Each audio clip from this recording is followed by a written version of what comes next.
Order and ask you to stand for the Pledge of Allegiance. I pledge allegiance to the flag of the United States of America and to the republic for which it stands, one nation under God, indivisible, with liberty and justice for all.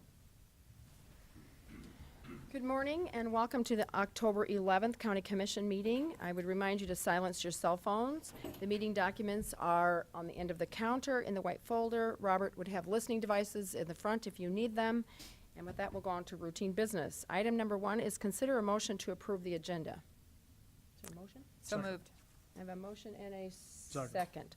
All those in favor say aye. Aye. Those opposed, same sign. Motion passes unanimously. Item number 2 is approving the commission meeting minutes from October 4th, 2016. Is there a motion? So Approve the moved. minutes. Is there any changes? All those in favor say aye. Aye. Those opposed, same sign. Motion passes unanimously. Item number 3 is bills to be paid in the amount of $3,782,272.81. Is there a motion? Pay the bills. Second. A motion and a second. All those in favor say aye. Aye. Those opposed, same sign. Motion passes unanimously. Commissioner Barth, did you have a comment on the bills? Thank you very much. Item number 4 is reports. Item A is a Human Services third quarter report for services provided for Minnehaha County and Lincoln County, and that is on file at the auditor's office. Did read through that report. It's very interesting to see the increased numbers of rents and assistance that our Human Services is doing as it continues to go up. And it may be at some point we should have Human Services just give a very short briefing of what's going on again, so that would be good. Item number 5 is personnel actions. Item A is consider a motion to approve routine personnel actions. So moved. Second. A motion and a second. All those in favor say aye. Aye. Those opposed, same sign. Motion passes unanimously. Item B is consider a motion to approve the 2017 health and dental premiums insurance review. Carrie Deaver, good morning. Good morning, Carrie Deaver from Human Resources. We're just going to pull up a couple spreadsheets for you to take a look at. This is the time of year that we look at how our health insurance fund is doing as well as our dental insurance and talk to you about what we anticipate for premiums for the upcoming year.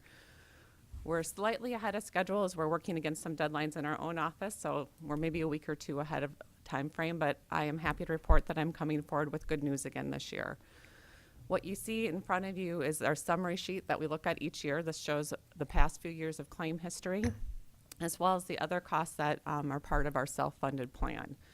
And as a self-funded plan, you remember that we're going ahead and providing and devising the insurance plan and coming up with our own recommendations regarding coverage levels as well as premiums.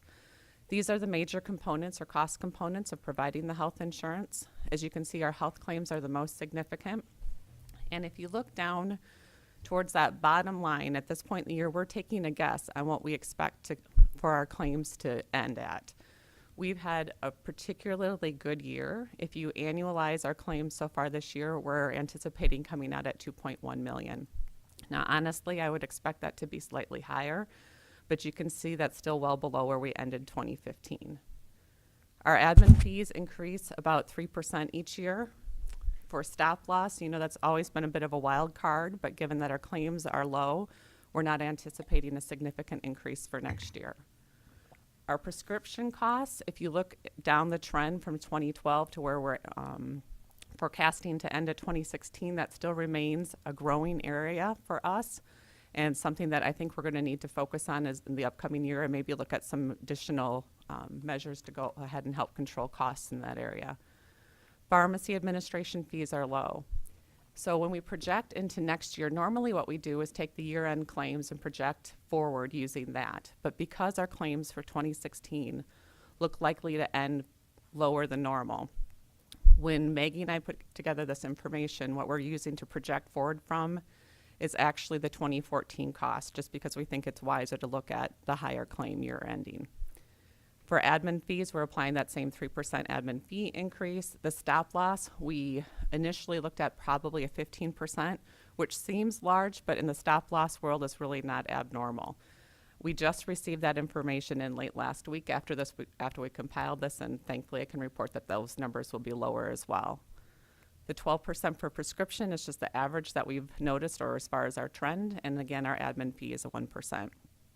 So if you look at all those anticipated costs, plus what we expect to have for ACA and our stop loss specific aggregate fee. We're projecting total expenses for 2017 around 4.5. Again, this is a guess, but hopefully it's our best educated guess. The good news is our current premium rates are adequate to cover that, so we're not recommending an increase for health insurance. Any questions on those figures? Commissioner Kelly? The script fees, or the script costs, they're up what? Significantly. Yeah, about 370,000 or something since 12. Is it just the cost of drugs overall, or are we getting into some what do you call them? The premium, the name brand deals? In my opinion, this is more of a specialty drug issue. If you have conditions that can be treated well with specialty drugs, there are some conditions that would help probably explain if health claims are lower, maybe we're having the benefit of keeping people out of the hospital by using specialty drugs. Sometimes it doesn't really impact the health claims. We just have a couple of conditions currently on the health plan that the treatment for those conditions require some specialty drugs. In addition to that, there is evidence that drug or prescription costs overall are rising. I think there's a couple of things that we can do as far as encouraging more mail order drugs to be used where we do receive and the member receives reduced costs for that. I think there's more we can do as far as step therapy. So this is an area that we're looking at. But honestly, even if we implement those, I don't expect that we're going to see great improvement, just slight improvement. I think the real driver of that is the specialty drugs based on the conditions of our members. Well, I understand, and I mean, I'm on a couple that if they change me, I get very violent about the fact they're doing that. But on the other hand, there are generics out there, and I think doctors tend to prescribe more often, I want this or that, and they'll tend to do it. I guess that's, it's just amazing, and I guess I even seen it on, my drug plan that it keeps going up, but. It's certainly rising. I mean, that's offsetting the gain that we make by a long shot, the gain that we make in our health claims. Well, again, if you look at what we're expecting for the total year, we're looking at ending at 3.5. And last year we ended close to 4 as we did the previous year. So again, we're having a fairly good claim year. And I just remind you that this is cyclical, It depends on the health of our members on the plan, and we're lucky to have a good year, but that can turn and change as well. This has nothing to do with provider either, is that right? No. Okay. I mean, we continue to enjoy a very good relationship with Avera and Sanford. This is truly driven, in my opinion, by the health of our members. Thank you. Additional questions on the health? Commissioner Bender? Well, one, I just think this is great news overall for the county. I mean, I represent a lot of employers, and most of them would be ecstatic doing somersaults at a 0% rate increase this year. And I just want to commend all of our employees because that is work on their part. And I also want to commend you and your department because I know you guys have paid attention to wellness plans and trying to promote wellness education. And that translates into dollars for the county and for the folks who are paying health insurance premiums. So I just really want to thank you for that. Well, thank you. We're very happy to be bringing this news forward. Yeah. And Carrie, I think you have some dental stuff to discuss. We do.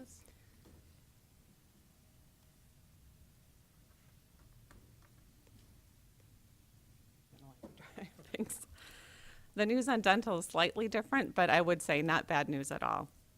For our dental insurance, again, what we do is we look at what we expect for claims, and we look at what type of administrative fee increases we might be anticipating, and then we look at coverage issues as well. For the dental insurance, talk just a little bit slower here.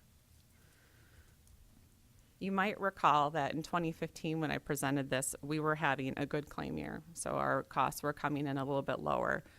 That's bounced back for 2016. We expect it's going to be ending for claims close to $317,000.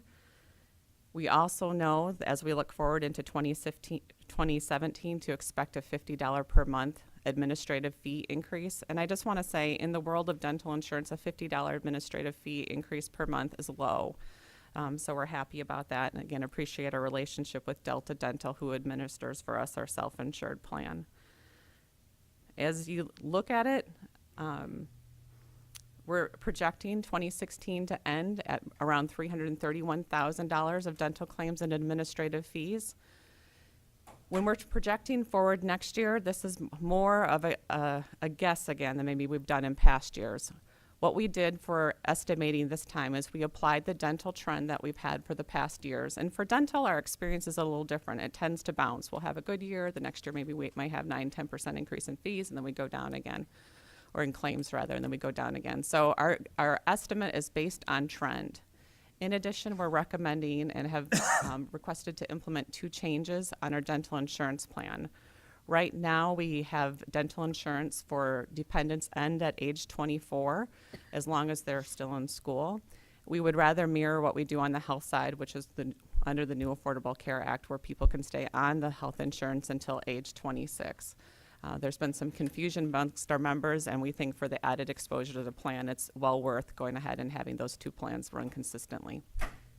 In addition, we've been watching our orthodontic benefit for the last several years and realize that we're trailing maybe market average or what we would expect there. So we're recommending a $1,500 bump, or rather a $500 bump, to make that a $1,500 lifetime benefit for orthodontics.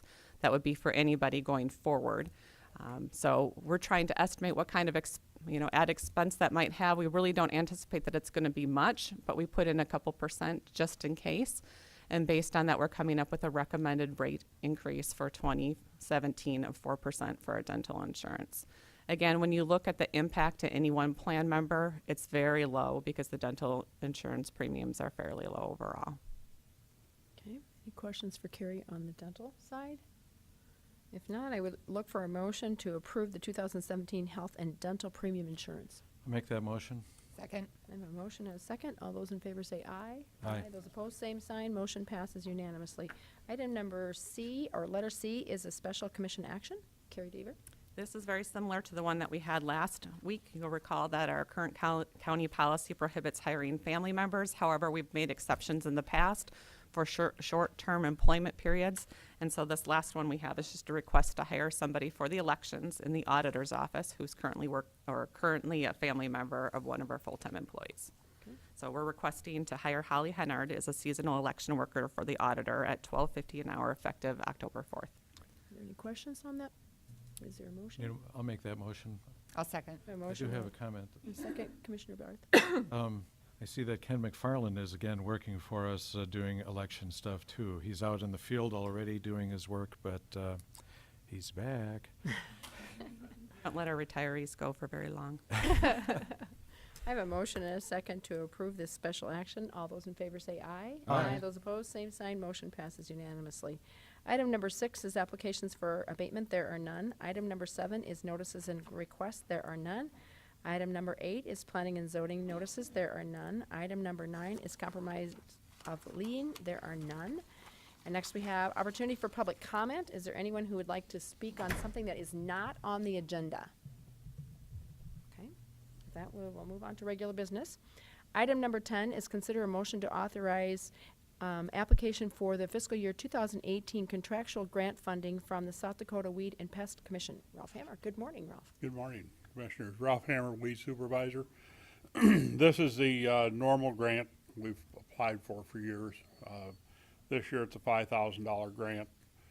Just ask your permission to sign and complete the grant request.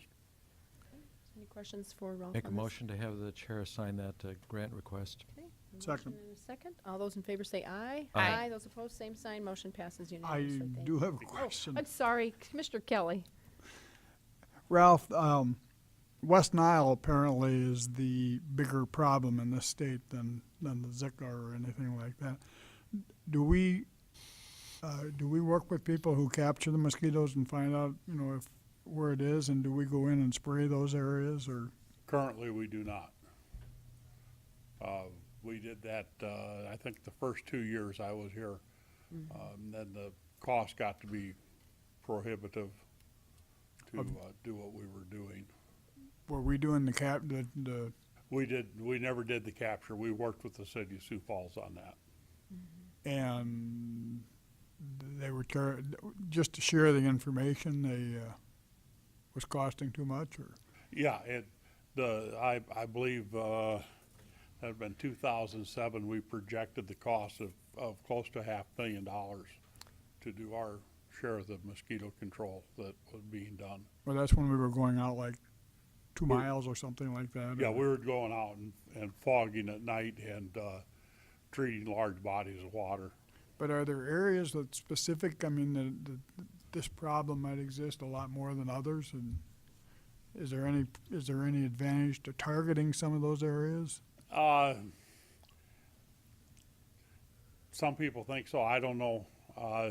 It seems like if you're out in the county, if you drive down the road in fog, it's going to cover about 500-600 feet wide, and that's not much in a whole county section. So If I'm wrong, I remember that when they were looking at that, don't you have to have permission from the landowners too to fog their property, or did you just send out letters of notification? Because I do remember getting a letter. we did send out letters of notifying that we were going to do fogging, and we had people that didn't want us to fog past their property, and it Yeah. kind of became a nightmare. Yeah, that's kind of what I remembered, so, So, Thank you.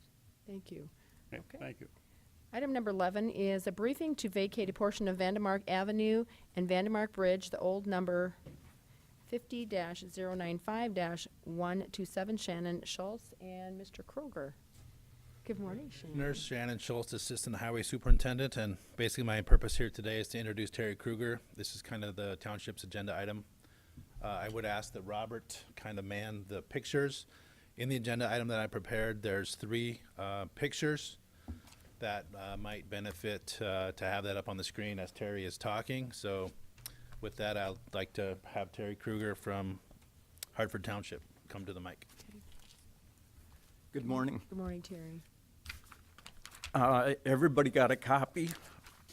And at our meeting last Tuesday night, there's landowners came in and wanted us to keep the bridge, vacate the road, and they would take responsibility for the bridge.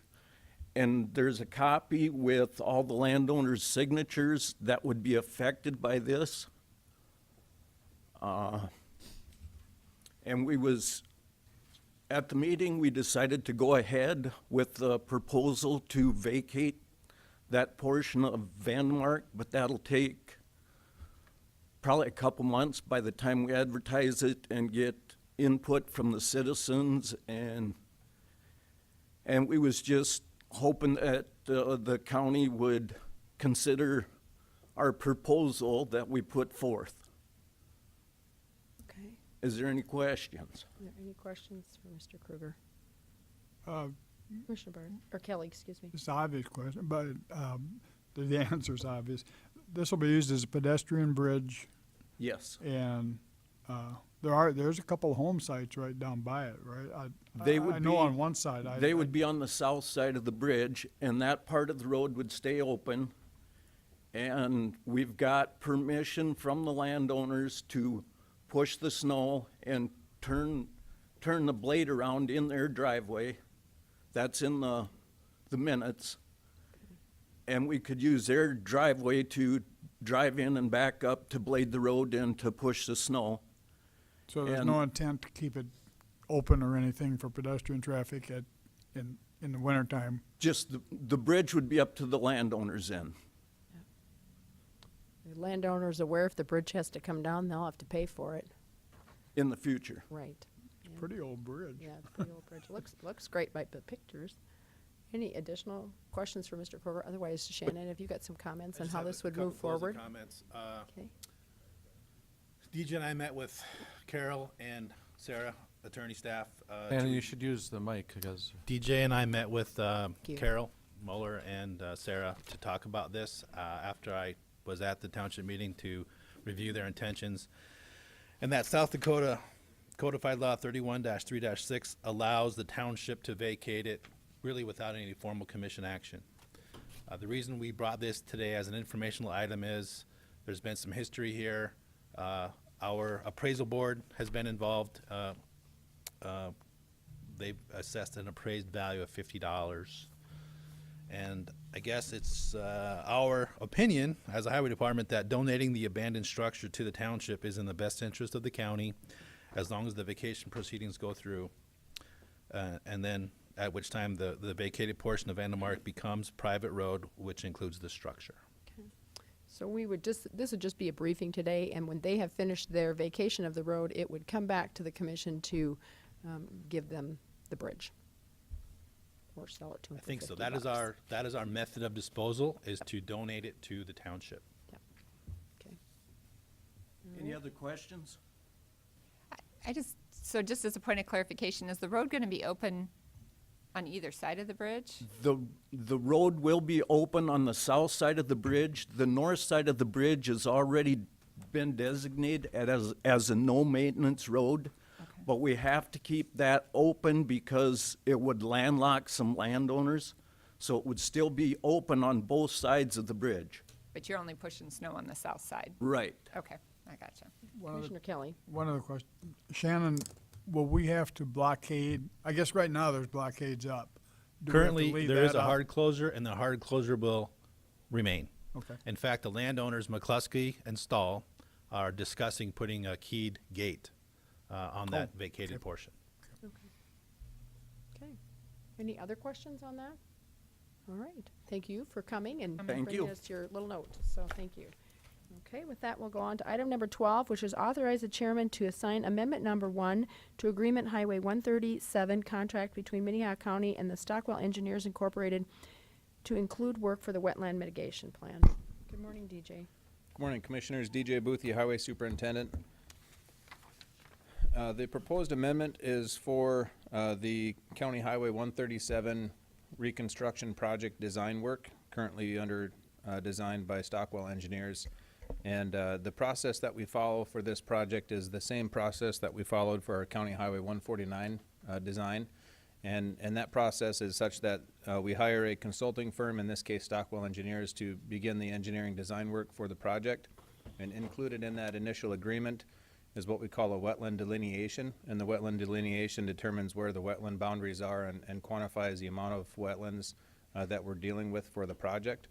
And then we come back and we do an agreement, which is proposed here, and that includes HGM, or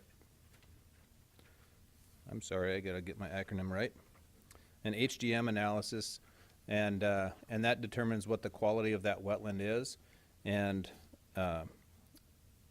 along with this amendment, there's an offsite mitigation plan that is put together where we put this information into a Corps of Engineers permit, and we send that to the Army Corps of Engineers for a wetland mitigation for our construction project. And then once we receive communication back and tentative permit approval from the Corps of Engineers, we'll come to you with probably a proposed agreement for a wetland mitigation through Tatanka Wetland Mitigation Bank. And so that's the process that we're going to be proposing here. The step that we're currently working on is this design amendment, which gets us through the HGM assessment and the wetland mitigation plan and the 404 permit application to the Corps of Engineers. Any questions? It's a lot of money. Are there any questions? Commissioner Kelly. Are we taking away wetlands with the reconstruction? There are some wetlands that we're going to be mitigating. I want to choose my words carefully. There are some wetlands along the project site that will be turned into probably some road embankment. They'll be filled in and repurposed for a roadway section. And so because of that impact to the wetlands that we'll have for a road construction project, we're going to have to mitigate those. And the alternative that we most preferably like to work with is to purchase mitigated wetlands through a wetland mitigation bank, and that requires no oversight for us in the future. We don't have to worry about going to test wetlands to make sure they're functioning correctly or anything like that. We just basically pay for a company to mitigate wetlands as their business. to an acre per acre deal? I mean, if you take out 2 acres of wetlands, you have to go buy 2 acres of, through this bank? We won't know that until we hear back from the Corps of Engineers when they respond to our permit application. Probably will be a greater than 1 ratio, and so it will be 2 to 1 or 3 to 1, something like that. But it's based off the quality of the wetlands that we're destroying. It's not necessarily just based off of a 1 to 1 ratio or a 2 to 1 ratio.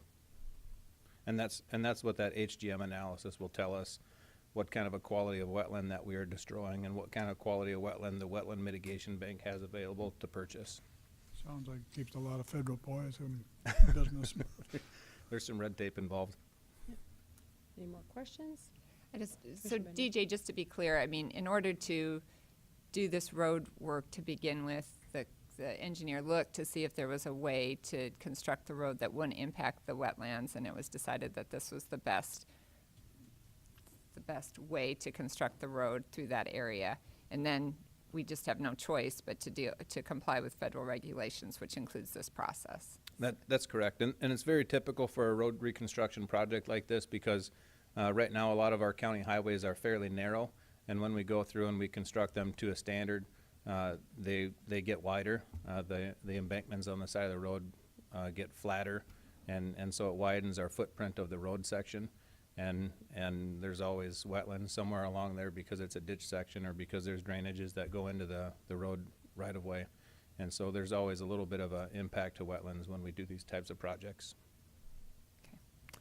Make a motion to allow the chair to sign this, this amendment. Second. I have a motion and a second. All those in favor say aye. Aye. Those opposed, same sign. Motion passes unanimously. Thank you. Item number 13 is a briefing on the impact of heroin, opioids, and methamphetamines in Minnehaha County. Our state's attorney, Aaron McGowan, and Sheriff Mike Milstead. Good morning, Sheriff. Morning, Commissioners. I always get to bring you such great news.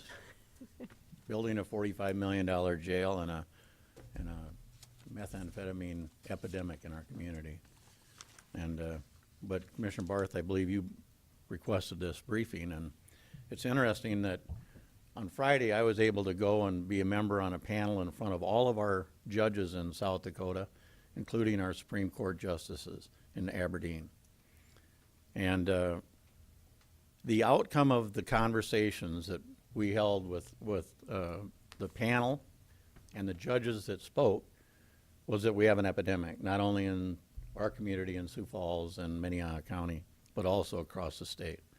And that epidemic, it was interesting for me, as the Brown County and Aberdeen Drug Task Force, very similar to ours, much smaller, presented to the judges, had some videos of some of the encounters that they've been dealing with. But it was almost like I didn't need my drug task force there. I didn't have any of our Sioux Falls police, Minnehaha County deputies, DCI people presenting. But what Aberdeen was telling us and what Brown County was telling us is exactly what we're seeing here on a smaller scale. But it's violent crime. It's methamphetamine driven. It's guns becoming common among the drug culture. An increase in felony assaults, and an increase in people struggling with addiction, and in particular addiction to methamphetamine. We know that our supply of methamphetamine in the Midwest comes from Mexico. It's through organized drug cartels, organized crime that ships drugs into America, into the Midwest. And in fact, our methamphetamine lab numbers have been decreasing year in. So far this year, we're down to like 0 labs. And the reason is because the cost of methamphetamine in our community has come down. My deputy that works assigned to the Drug Task Force, who was put in there 3 years ago, the price has dropped in half what it cost for methamphetamine when he went into the unit before. And what that tells us is the availability is there. The market is more saturated with that drug. If I could walk away with one thing, and it would be changing the perception that drug offenders are low risk.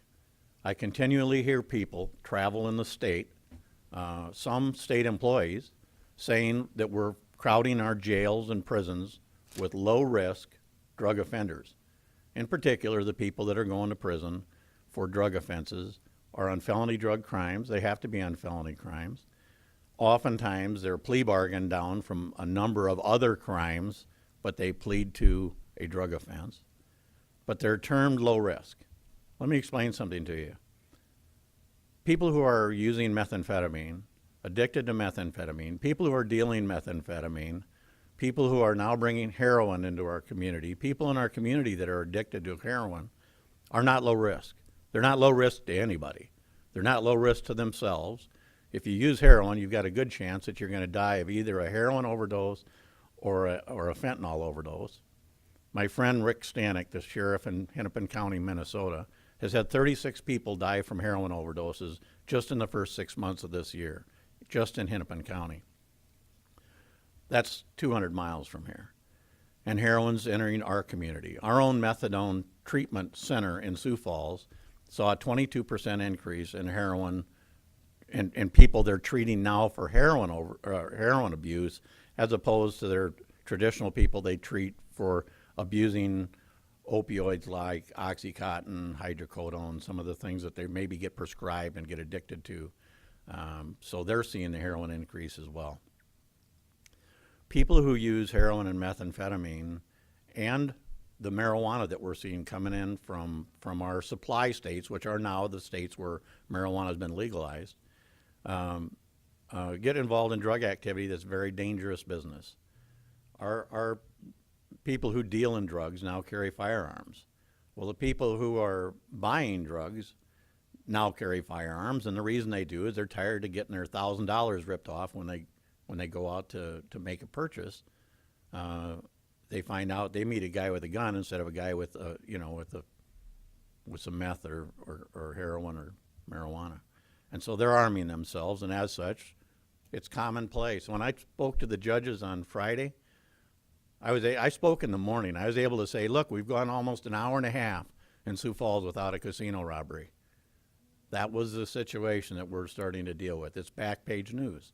The robberies are driven by methamphetamine addiction and dealers and people trying to feed their habits. The increase in people breaking into cars, home invasions, burglaries in the counties, most all of them could be tied to our growing epidemic of methamphetamine and dangerous drugs in our community. Yet they still run around talking about low-risk drug offenders. Those drug offenders using marijuana, in particular, I want to focus on methamphetamine and now heroin. They're high risk. They're high risk to themselves, to their health, with methamphetamine addiction. We've all seen it. We deal with it in the jail with our medical staff. If you're a heroin addict, you're extremely high risk to yourself. But if you're a meth addict or a heroin addict, you're a high risk to your children. It was interesting that the judges who spoke about A&N cases said most of their A&N cases are related to methamphetamine addicts. They can't take care of their kids. They ignore their kids. They're too busy trying to deal with their addiction and trying to get their next fix. So they're even seeing it in the A&N cases. If you're using those drugs, you're high risk to our society and to our public safety because you need to feed that habit. You need to feed it by committing robberies, burglaries, entering people's residences while they're occupied, firing guns off. How often do we read in the paper or watch on TV another shooting, another robbery, another shots fired where the victim won't cooperate? Well, there's a reason the victim won't cooperate. They were there to buy drugs, and they don't want to tell us about it. But in reality, it's a problem in our community. Guns and drugs are becoming very commonplace. Chief Burns estimates that over 50% of all property crimes even in our community in Sioux Falls are committed by people trying to feed their methamphetamine habit or involved in the meth market. It's a serious issue in our community.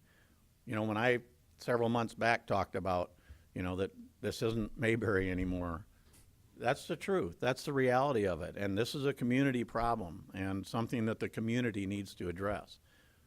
When I talked to the judges, I didn't say one word about Give me more cops so I can make sure I catch more people. Because I think the judges were clear to recognize that this has much more, and there are much more things involved in fixing this than more police officers. It's treatment. Better treatment availability in our communities. It's better prevention efforts in our communities. All those things are key to us being able to successfully combat this. It's looking at other states who have some best practices in being able to reduce use of drugs like this, Montana being an example. So I think we all recognize the epidemic. We're mixed on what some of the solutions may be. It was interesting, about 2 or 3 weeks ago, I was coming into town.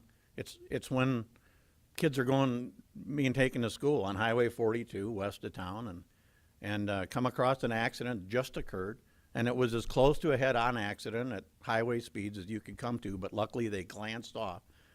The guy that was on meth was driving on the wrong side of the road. It's 7-something in the morning, on his way to work, and ripped the front tire and axle assembly off one of the cars, and he took off running and got away. And in his car, in the front of his car, he had his construction helmet with his name on it, so we had an idea who it was, and the car was registered to him. But he also had a syringe that was freshly used, a used syringe, and then one loaded with methamphetamine. Going to work at a major construction company in our community, driving down the highway where moms and dads are bringing their kids to school, driving on the wrong side of the road. Luckily for us, he chose to call the tow company later that afternoon and asked if he could come and pick up something he forgot in his car, and deputies were there and were able to take him into custody. He was wanted already, and in fact, the person who drove him there was using drugs and was also arrested for driving while under the influence of dangerous drugs. So that's something that we're seeing, and it's more commonplace than it's ever been. So I told the judges, if I was king, what would I do? Because I don't want to just bring our problems. I want to bring the fact that I'd like to try to see how we can fix this, not only at the local level, but at the state level. One of the things we have to do is we have to get off the idea that drug offenders are low risk. They're high risk. High risk to their families. They're high risk to our public safety. They're high risk to themselves. And then we have to continue to keep drugs and drug offenses, in particular methamphetamine and heroin, whether you carry it, possess it, sell it, whatever it may be, that it's a felony crime, and it's taken very seriously, and that we have a hammer over their head that we can use to make sure they receive the adequate sentence or care that they need. You can't even qualify for drug court if you're arrested on a misdemeanor. People traveling around the state, you'll hear them say, again, are crowding our prisons with low-risk drug offenders. Maybe we should reduce the seriousness of those crimes. That would be a disaster. In my view, it would be a disaster. We need to keep that felony crime statute there so that if they use it, if they possess it, if they deal it, they understand there's serious consequences, number one, and number two, that we have that hammer to be able to get them into treatment that they need. And the treatment that they need is inpatient and probably in custody. And so one of the things that we discussed at this, if I were king, part of my presentation with the panel, was the need for a state facility. And one of the judges actually recommended maybe something like the Custer facility that they just closed, that would be a place that judges could sentence somebody to, that when they woke up in the morning, they would eat, breathe, and sleep treatment. It would be an inpatient, in custody, and intensive inpatient treatment for people who are felons that have serious drug issues. Because my goal is not to let them linger in our state prisons and get worse. My goal would be that they get directed to intensive treatment programs. I'm talking about users, not dealers. Intensive treatment programs to get them off their habit. But I have Chief Deputy Boyd here, and if you want to learn more about it, I'll be happy to have her come up. She works every week with drug court. And the importance of not only dealing with the addiction, but the support mechanism for when they get released. Because these people get out of prison and they go right back with the same friends, and it's within a week they're right back to using, and they're right back into the problems that we have. And so that would be one of my, if I were king. The second thing I do, and I'm going to put it on the county a little bit, if I were king, I'd start working harder, like we're starting to, looking at a community triage center. We saw a presentation and listened to what can happen in a community triage center, not only to address people with addiction issues in our community on the front end before they got in trouble with law enforcement, but the same thing for people with mental health issues. The same thing for people with alcohol addiction issues. Same thing for people that are chronic inebriants that just need to sober up and because they're going to get drunk tomorrow anyway. But a community triage center that could be funded in part, we would hope, by community private businesses, by our healthcare providers, because these people aren't going to crowd our emergency rooms anymore. But there are fixes that we can at least start to address. But it's going to take a community effort. It isn't going to take just a sheriff, because my function here is quite limited. But in reality, I'm recognizing that it is a dangerous situation. I've said this several months ago. I've never been more worried about my officers' safety than I am today because of the drug offenders and armed drug offenders that they're dealing with. It's not even comparable to when I left the police department 19 years ago and came in as sheriff. And so I want us to be aggressive. I want us to continue to focus where we need to focus.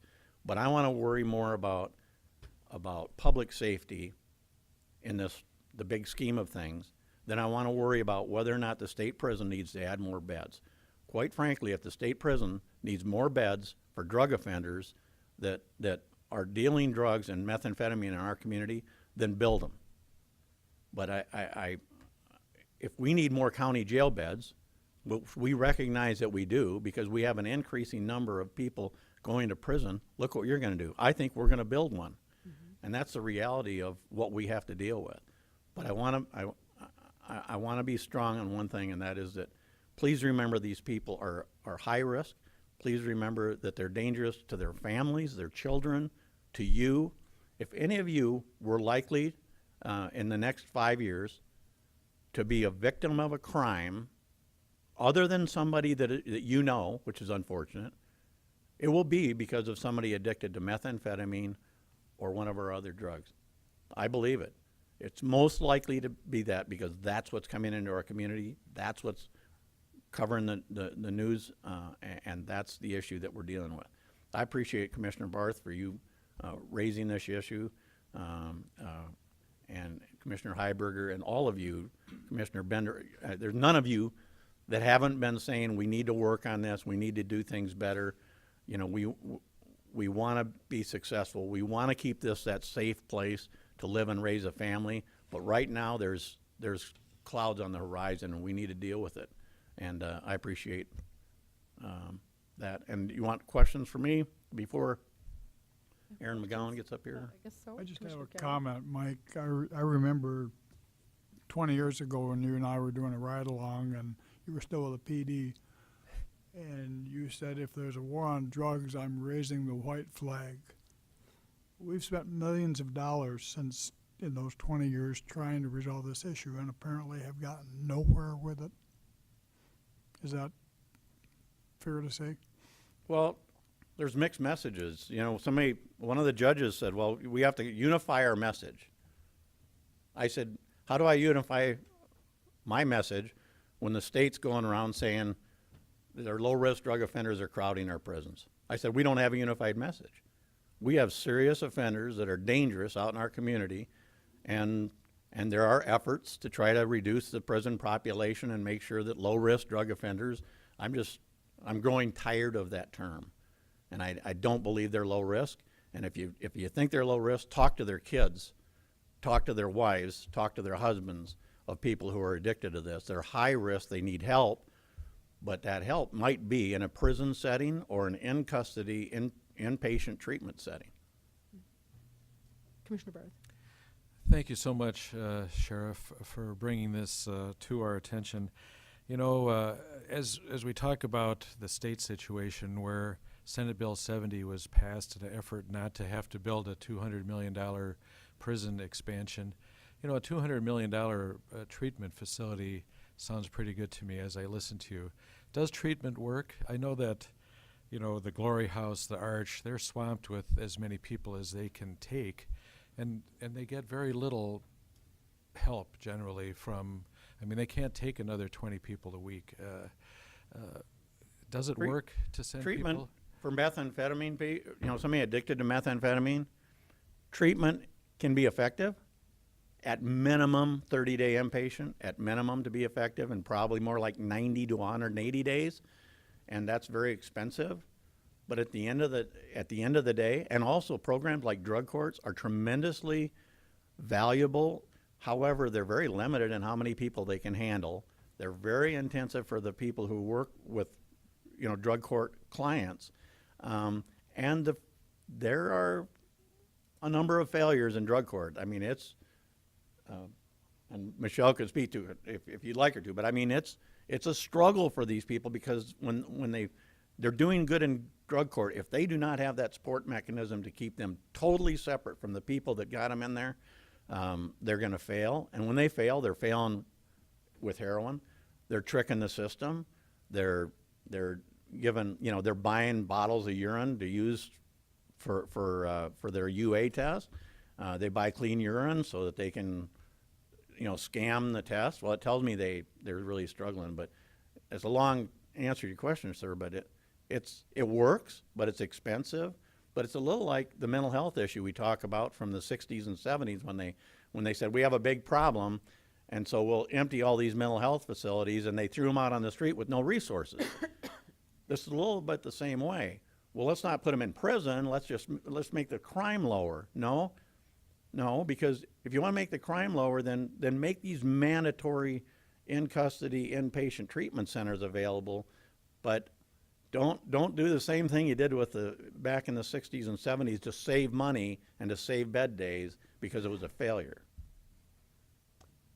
Commissioner Bender. Well, and I don't want to, I mean, if State's Attorney wants to come and talk, I mean, I think you guys have great information that you provided.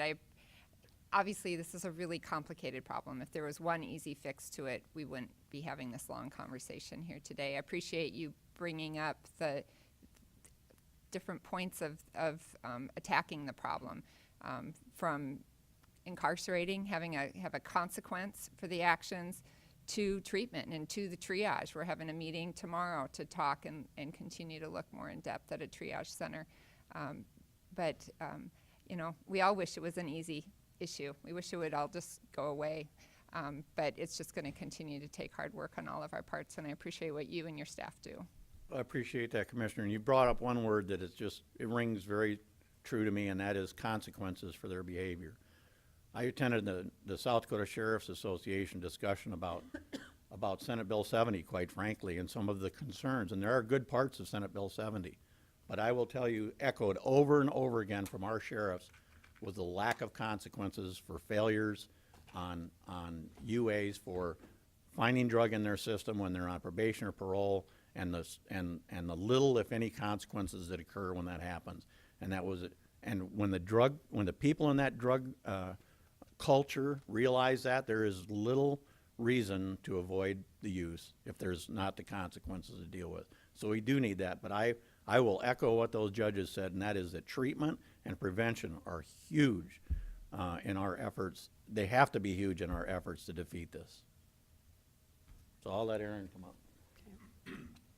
Good morning, Aaron. Thank you for making time for us. I know you're Morning. very busy too. Madam Chair, Commissioners, good morning. Aaron McGowan, Minnehaha County State's Attorney. I would really echo everything the sheriff said, and you've heard me say this time and time again, but 80% of our serious crime is chemically propelled in this community. Alcohol, illegal drugs, prescription drugs. And absolutely methamphetamine is our #1 problem in this community. Unfortunately, we are also seeing heroin introduced to this community. And I know the commission asked for a little more information on heroin and opioids. I didn't want to do a full PowerPoint, but I do have a few alarming statistics for you to share today. From the year 2000 to 2013, the amount of painkillers prescribed and sold in the United States quadrupled. Along with that, overdose deaths quadrupled as well. The U.S. constitutes 4.6% of the world's population. We consume 99% of the world's hydrocodone supply. That's an alarming statistic. 4 out of 5 heroin users report that their addiction started with OPRs, or opiate pain relievers. During last year, on the daily average, for the first time, 5,784 adolescents used prescription pain relievers non-medically. Juveniles using these prescription drugs for the first time in one day, over 5,000. More than 120 people die each day in the United States as a result of a drug overdose. 35.5 million doses of opiates, which came out of 582,000 different prescriptions written, were prescribed to South Dakotans in the year 2014. That is enough to medicate every South Dakotan adult 24 hours a day for 14 straight days. Reports indicate up 66% of opiate addicts move into heroin.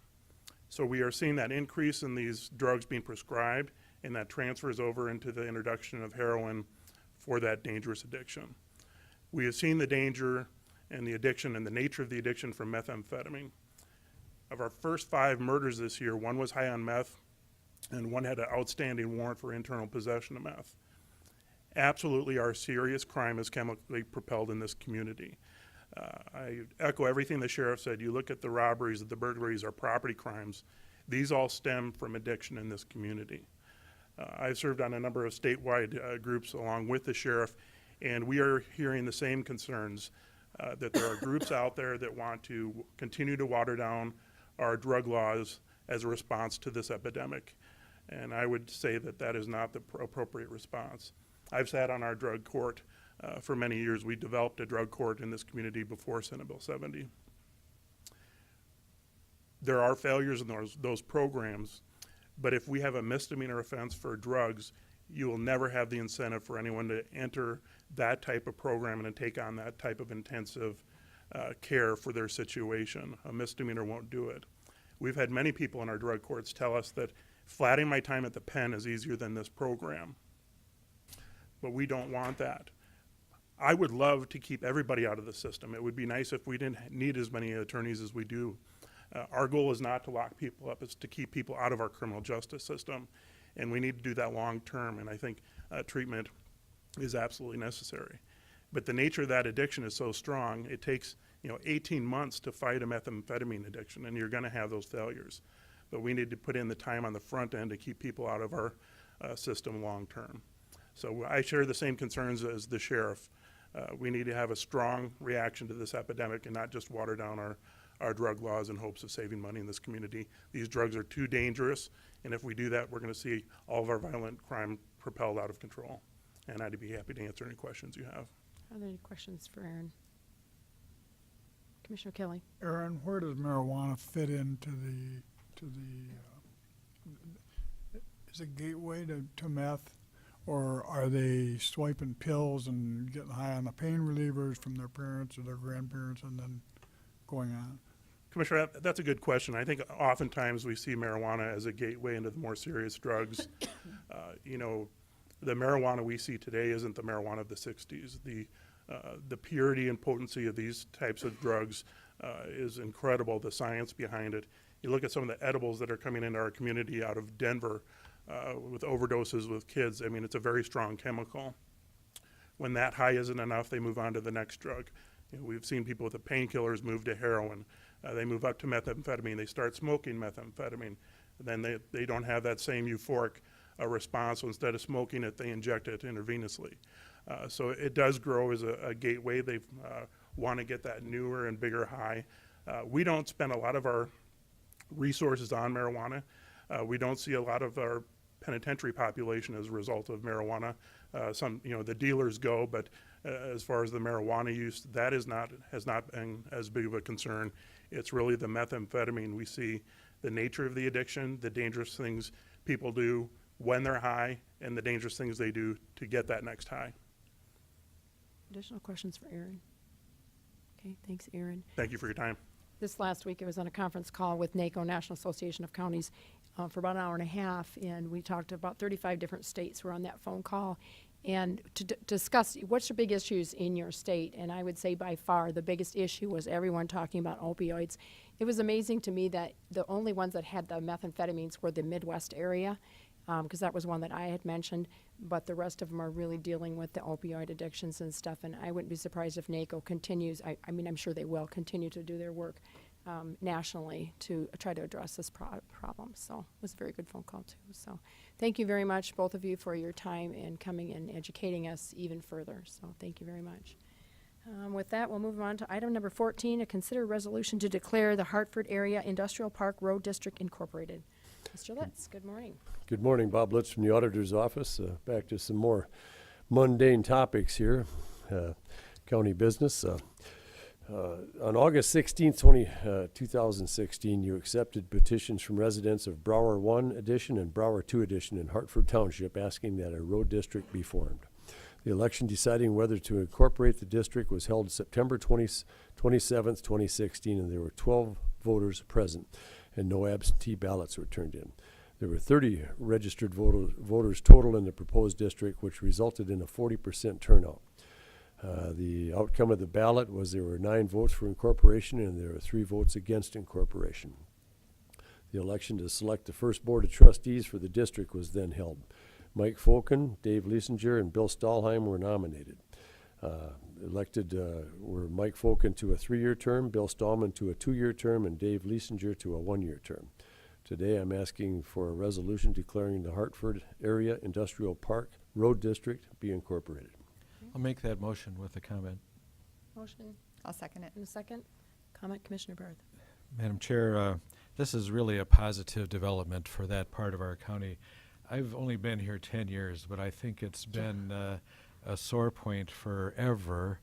The fact is that this subdivision, this development, could really be a gem in our county for commercial and industrial development. And the lack of having good roads there has really held it back, and I am really excited about the fact that they are finally moving forward. I'm going to complain just a minute that the state and the city spent $10 million on the new industrial park northwest of Sioux Falls. A couple $100,000 could have solved this problem a decade ago, and I'm glad we're moving forward. Comments? I'd also like this commission to know that Mr. Chris Healy from Meyer Henry Law is present, and he was the attorney representing this group. Okay. Thank you, Chris, for your work. We're really glad it's going forward. I do have a motion and a second on the board. Any other comments? All those in favor say aye. Aye. Those opposed, same sign. Motion passes unanimously. Thank you, Commission. Item number 15 is consider a resolution to declare the beginning farmer designation for parcel number 89452, owned by John William Alverson. Diane. Good morning, Diane Rick, my Equalization Office. As Commissioner Heiberger said, this is to consider a resolution for the beginning farmer designation. If granted, this status would freeze the taxation for a period of up to 5 years. That means it doesn't have to be 5 years, but can be up to 5 years. Also, since this is a new parcel, the amount that the tax be frozen would be actually up to you to consider. Previously, it came off a 160-acre piece that was being taxed at $16.43. This is 39.49 acres, so that would come to $648.82. I'm also asking the commission that they not attach the freeze to a new building construction should it be granted. Mr. Elverson is here if you have any questions. This is something that we talked about a few years ago about this program coming out, just to get new farmers started in the rural area. Right. And I think it's a good program. I don't know that we've done any yet. I remember having the discussion about it. We don't get too many people that qualify for the program. I think the last one we have was in 2007. Okay. So that was before my time. Are there any questions, comments, discussion? Commissioner Barth? I would just say that new farmers are hard to come by sometimes. Commissioner Kelly? Well, you know, when we changed to 40 acres, that kind of threw the county into a loop on a lot of these facilities. And in this case, with the new state law, I don't know if he even qualifies under that, but I believe he will. But it takes 3 years of cash receipts. Of income, right. Of income. And that's why he doesn't qualify for the egg designation. So I think this is a classic case. There's no buildings on that right now. I believe that's, and I think this is probably the quickest way to remedy this situation. And in 3 years, he's gonna qualify under the other anyway.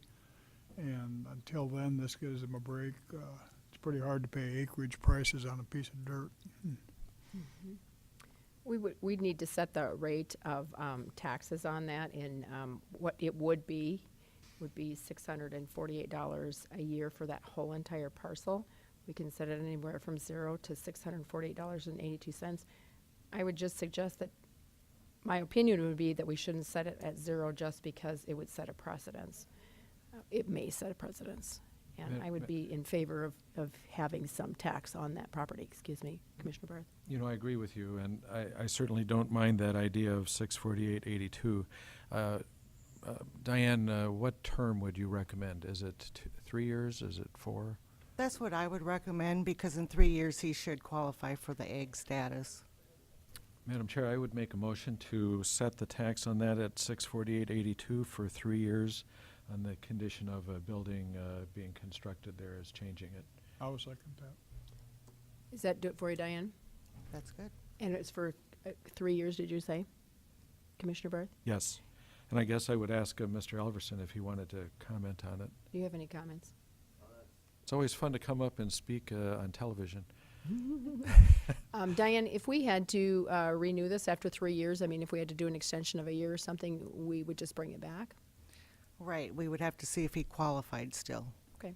Okay. I have a motion and a second. Are there any additional questions? Do you have what you need, Olivia? Okay. All those in favor say aye. Aye. Those opposed, same sign. Motion passes unanimously. Thank you. Go farm that land. Thank you.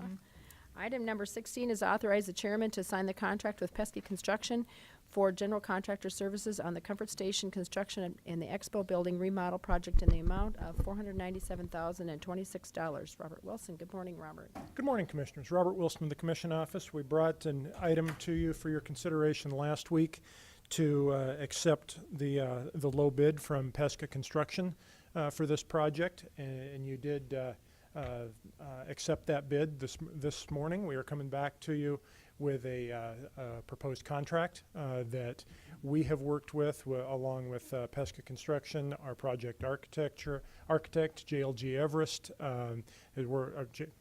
JLG. We have worked through that with our office, with the Facilities Department, and worked closely with the Sioux Empire Fair Association, Scott Wick out there. And so we are bringing this contract forward for your consideration. Again, it is in the amount that was reflected in the low bid last week of a base bid plus one alternate for the price of $497,026. And with your signature, your authorization, that would signal the project to get moving. Any questions, Commissioner Bender? Robert, I just want to clarify that the state's attorney's office has had an opportunity to look at this contract as well. Is that true? Yes, I neglected to mention the state's attorney's office as well. We have been working with the state's attorney's office as well. Great. I have a question, too. Commissioner Bender, or Barth, excuse me. Starts with B. Is this one of those contracts where the contractor had to place a bond down when we opened it? I think so. I think there was. See, our auditor representative is nodding. Yes. Thank you. I would just say that this is the standard AIA contract for architecture services that we use, and all of the standard bidding requirements were followed by the bidders as bids were submitted and reviewed. I'd make a motion to authorize the chair to sign this contract. We have a motion, is there a second? Second. We have a motion and a second. I would just make a comment that our office and facilities will probably be at like weekly meetings or whatever. That we are the owners of the building and not the Fair Association. So we will be present at those building construction meetings to make sure that everything is going in accordance to how it should be going. So, correct? I can tell you that we were represented, both our office and facilities department was represented at the pre-construction meeting last week and made that clear. Okay. And I have a motion and a second on the table. All those in favor say aye. Aye. Those opposed, same sign. Motion passes unanimously. Item number 17 is Minnehaha County Commission liaison reports. Are there any liaison reports? I'd just like to remind everybody that the building committee is tomorrow at 5 o'clock, and we'll be going through all the information that was presented to the focus group. I look forward to a really good, productive conversation. It's a lot of information, I A lot of noticed. information. We'll be giving the abbreviated form of all of the 3 sessions that we did. It won't be 6 hours worth of information, so. I saw it was sent an article this past week that North Dakota, state of North Dakota, did a fiscal note on the amendment asked the Marcy's bill that we've talked about, and they project that it will cost them $2 million a year to fund if Marcy's bill or it passes in North Dakota. So there is not a fiscal bill has been done in the state of South Dakota. I thought that was quite interesting. Repeat that number. $2 million. Okay, thank you. Is there any new business? Madam Chair, Commissioner Barron? I'd like us to get REMSA to come and speak to us about the changes they're planning on dispatch. In talking about the changes, they told the newspaper it was too complicated to explain. That worries me. I'd like them to explain it to us. I know in the statistics that they keep on ambulance response, there has never been a problem. Every single report, there has never been a problem. So why the change? Does that affect us? Yes, it does, because we're looking at expanding the area that Paramedics Plus responds to in the county, and the citizens of Sioux Falls are also citizens of the county. And if delaying calling for ambulance causes additional injury or even death, it seems to me that I need to know why. And again, if this current system is working perfectly, why are we talking about changing it? How does it help to change it if it's currently working perfectly? You know, and I guess I've heard, and I don't know if it's true, but I've heard that they're no longer going to keep track of the zero status stuff where no ambulance is available. And I've also heard that they're going to delay calling for a backup for 10 minutes. Well, Maybe we should give them an opportunity to not that's have why rumors I out would there. like to have them come here. I'd like to have them come here and explain it to us. And if it's too complicated, let me make that decision that it's too complicated. Okay, additional comments? Any other new business? Any old business? I'd move to go into executive session for potential litigation, personnel, and contracts. Second. A motion, a second. All those in favor say aye. Those Aye. opposed, Aye. same sign. Motion passes unanimously. We are adjourned.